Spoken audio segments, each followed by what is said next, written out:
मेरा नाम संजय पांडे है और आप देख रहे हैं TV24 नेटवर्क। लोकसभा चुनाव नज़दीक है, सभी पार्टियां अपनी अपनी तैयारियों में जुटी हुई हैं। हर तरीके के पार्टियां हथकंडे आजमा रही हैं चुनाव जीतने के लिए, क्योंकि जनता के बीच में जाना है, उनसे बहुत सारे वायदे करने हैं।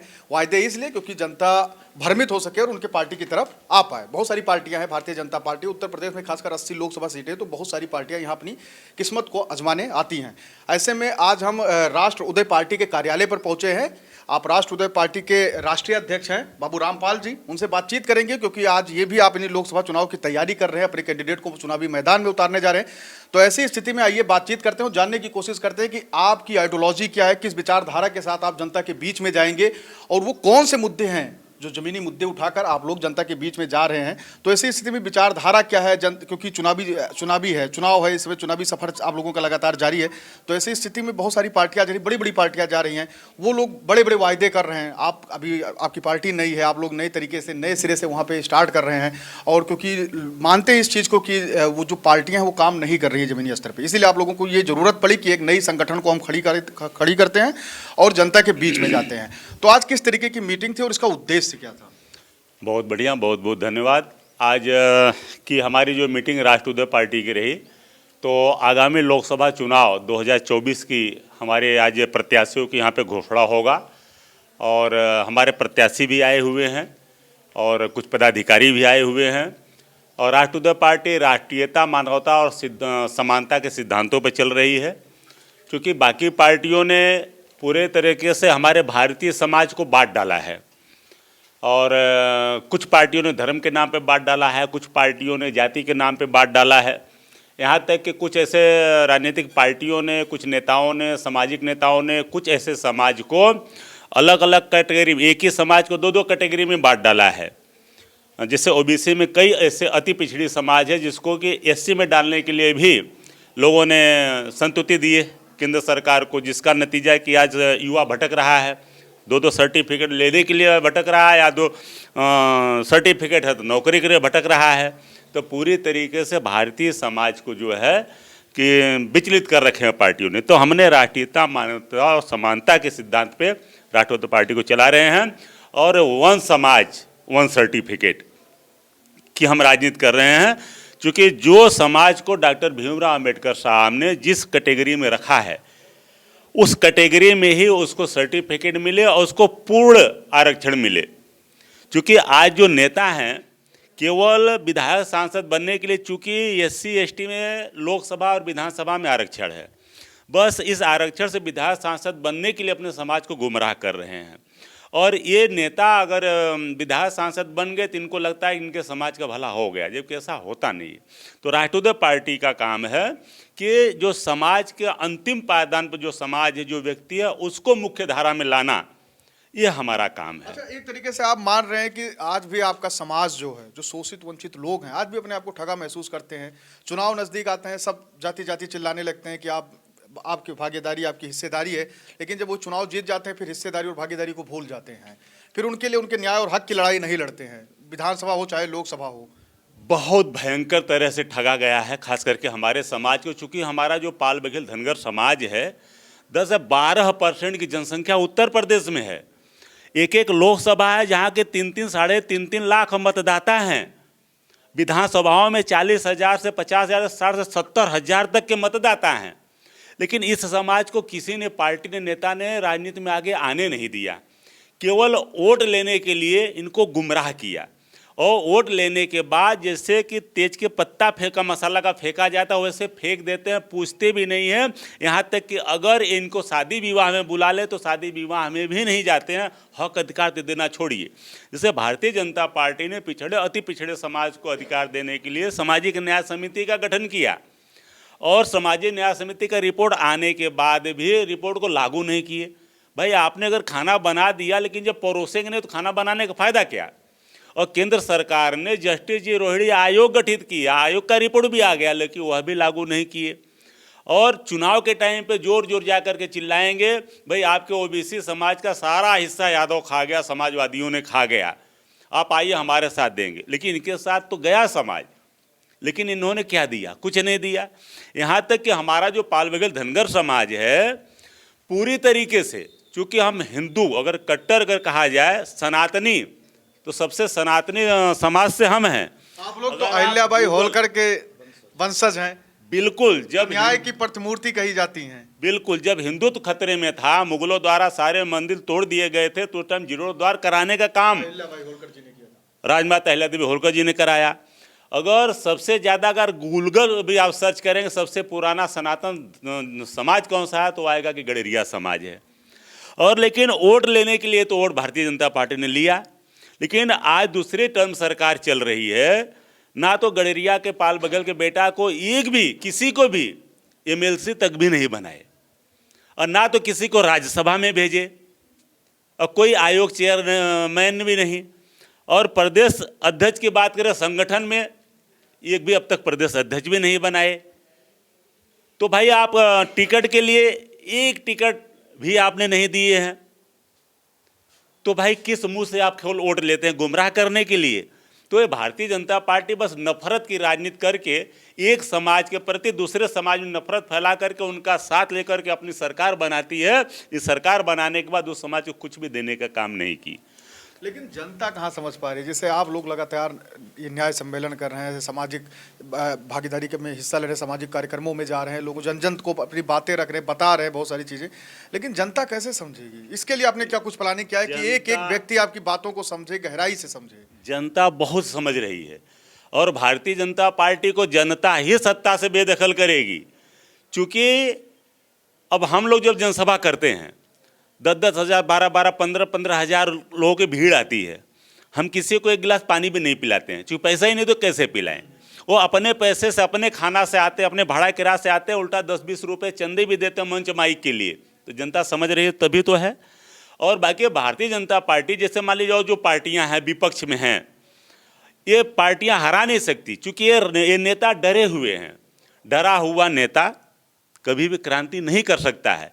जिसको मौका मिल रहा पटक करके जाके भारतीय जनता पार्टी में शामिल हो रहा है, गठबंधन में खड़ा हो जा रहा है।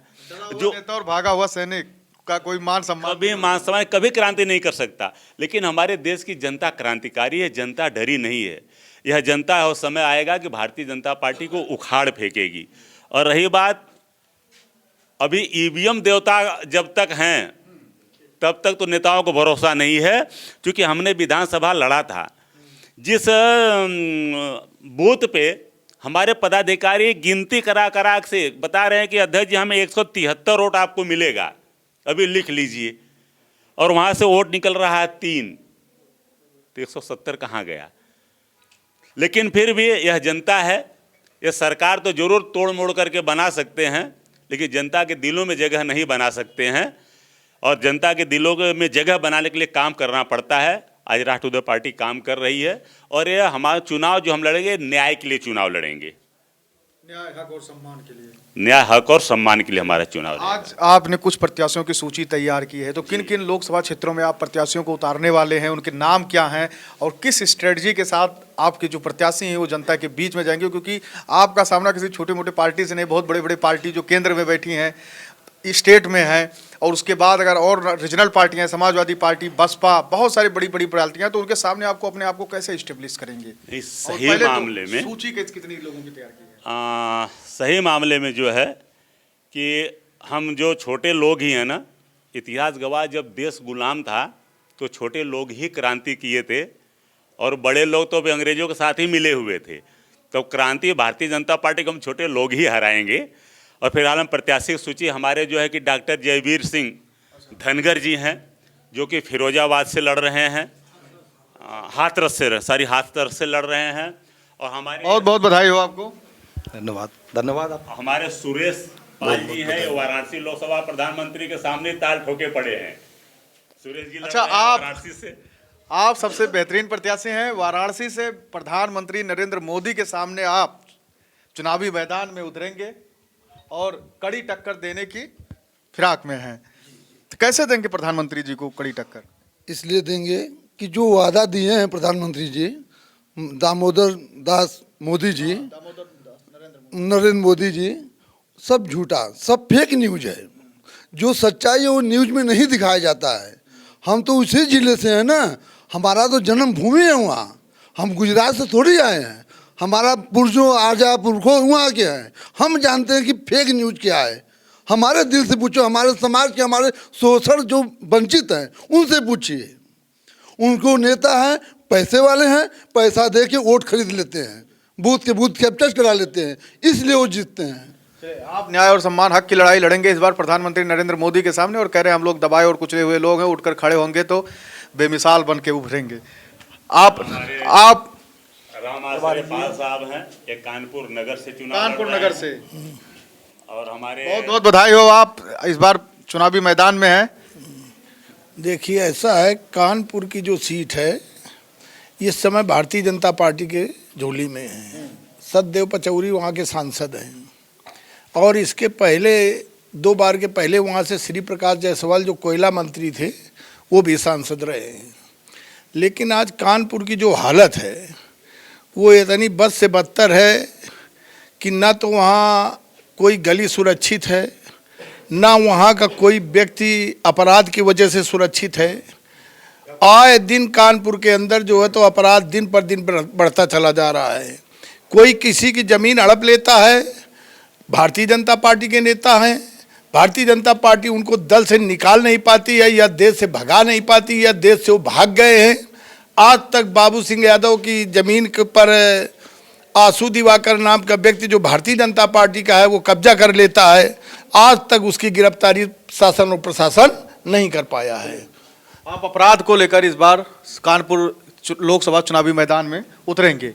आप राम किशोर पाल जी, फतेहपुर आप क्या मुद्दे लेकर इस बार हैं? हम तो मुद्दे ले रहे हैं कि निरंजन ज्योति के सामने हम लोग बहुत मजबूती से, हमारे जिला अध्यक्ष धर्मेंद्र पाल जी और हमारे मीडिया, पतली मीडिया है बेचारी, ये पतली मीडिया इतना मेहनत कर रही हैं कि राष्ट्र पार्टी निरंजन ज्योति का हराएगी फतेहपुर से। इस बार राष्ट्र पार्टी का उदय होकर रहेगा, आपका कहना है? मंगल सिंह जी हैं, मंगल सिंह पाल, हमीरपुर से आप चुनावी मैदान में उतरेंगे, तो क्या मुद्दे हैं, क्या देखते हैं हमीरपुर में भी क्या मुद्दे हैं, क्या कुछ चल रहा है? बस न्याय के लिए लड़ेंगे, न्याय और हक के लिए लड़ेंगे।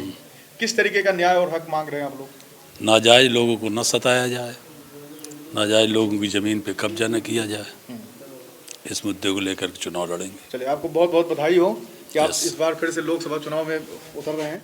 और हमारे डॉक्टर जो है सॉरी एडवोकेट प्रेमदत्त, अच्छा, बघेल साहब फिरोजाबाद से, जी फिरोजाबाद से, जी फिरोजाबाद में क्या कुछ कमियां भी देखते हैं और क्या वहाँ के सांसद ने कैसा काम किया है? फिरोजाबाद में हमारे जो बीजेपी के सांसद हैं डॉक्टर चंदन जी, उनसे उनके पार्टी के ही लोग खपाए हैं, कहते कुछ हैं और करते कुछ हैं, इसलिए उनको टिकट भी नहीं मिल रही लोगों का, बीजेपी का भी ये ख्याल है।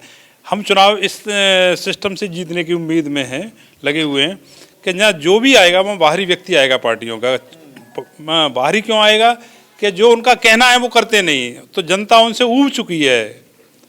अगर हम स्थानीय हैं तो हमसे लोग जुड़ेंगे, पूछेंगे, उनका काम करेंगे, और जो अदर पार्टियों के आते हैं तो बाहर चले जाते हैं। लोगों को, गरीब जनता को तो कई मौके का मौका ही नहीं मिलता, बात भी नहीं करते, और अरे पता ही नहीं चलता कौन कहाँ चले गए। तो इसलिए हर व्यक्ति चाहता है कि अगर मैं कम से कम व्यक्ति विशेष से, स्थानीय से बात तो कर लूँगा, अपनी समस्या रख लूँगा, और जब हम वहाँ स्थानीय हैं तो उनका हम विकास करेंगे। इससे वो पूरी तरह से लामबंद हैं कि इनको अब की बार पटकनी देना ही हमारे लिए उद्देश्य बन गया। बहुत बड़ी बात कही कि जब चुनाव नज़दीक आता है तो सभी पार्टियां बाहरी प्रत्याशियों को चुनावी मैदान में उतार देती हैं हमारी लोकसभा क्षेत्र में, और वो चुनाव तो जीतने के लिए 2-3 महीने के लिए आते हैं, खूब मेहनत करते हैं, पैर छूते हैं, सबको लुभाते हैं, वायदे करते हैं कि ये सड़क नहीं से भैया इस बार सही करा देंगे, ये नाली नहीं बना इस नाली को दुरुस्त करा देंगे, बहुत सारे वायदे करते हैं। लेकिन जब चुनाव जीतते ही वो यहीं से सीधा फ्लाइट पकड़ते हैं और दिल्ली जाकर बैठते हैं, फिर किसी से कोई मतलब नहीं होता है। हमारे रामबरन रावत जी हैं, रामबरन रावत जी अभी काफ़ी युवा हैं, इनसे भी बातचीत करेंगे। आप भी राष्ट्र पार्टी के प्रत्याशी हैं, कहाँ से हैं? मोहनलालगंज से जी, मोहनलालगंज लोकसभा से। तो क्या क्या उम्मीद है, क्या उद्देश्य है इस बार आप चुनावी मैदान में हैं? उम्मीद यही है, विकास और शिक्षा और जो व्यवस्थाएं जो जरूरत नहीं है उनके लिए हम लोग राष्ट्रीय उदय पार्टी से चुनाव लड़ने के लिए निर्णय लिया है, और हम लोग बहुत वोटों से जीत रहे हैं। मोहनलालगंज सीट लाखों वोटों से जीत रहे हैं हम लोग। आपने बड़ा दावा किया कि मोहनलालगंज लोकसभा सीट से इस बार हम लाखों वोटों से जीत रहे हैं और बहुत सारी हमारी चीज़ें हैं जिसको लेकर हम लोग इस बार चुनावी मैदान में हैं। बहुत सारी नीतियां हैं, सरकार के विरोध में हम लोग हैं क्योंकि सरकार ने वो काम नहीं किया जो हम लोगों से वायदा किया था। और भी हमारे प्रत्याशी हैं, कन्नौज से डॉक्टर दानिश खान जी कन्नौज से हैं, और गुलाब चंद्र वर्मा जी बांदा से हैं, और कपूर चंद जी प्रयागराज से हैं, और माननीय संजीव कुमार पंडा जी फूलपुर से हैं, और गिरधारी लाल जी भदोही से हैं, और डॉक्टर एस के पाल जी फतेहपुर सिकरी से, और कुंवर सिंह धनगर जी इटावा, और माननीय सर्वेश सिंह पाल जी उन्नाव। आज हम 16 प्रत्याशियों के सूची यहाँ से जारी कर रहा हूँ, बाकी लोगों का बाद में होगा। बिजनौर से बस, हाँ, बिजनौर से डॉक्टर जो है बिजनौर से एडवोकेट राम गोपाल धनगर जी, इनको मिलाकर 16 प्रत्याशियों का जो है सूची जारी हो रहा है। बाकी नेक्स्ट सूची वो भी हम जल्दी ही जारी करेंगे, और 80 लोकसभा सीटों पे राष्ट्रीय पार्टी इस बार चुनाव लड़ेगी। ये थे राष्ट्रीय पार्टी के बाबू रामपाल जी जिनसे हमने बातचीत की। आज ये 16 प्रत्याशियों की सूची तैयार की और उनको जारी भी किए हैं और 16 कैंडिडेटों को चुनावी मैदान में उतारे हैं। बहुत सारे मुद्दे पर आप बता रहे हैं कि हम लोग चुनावी मैदान में जाएंगे, जनता तक जाएंगे और उनको बताएंगे कि कैसे आपके साथ छलावा हुआ है।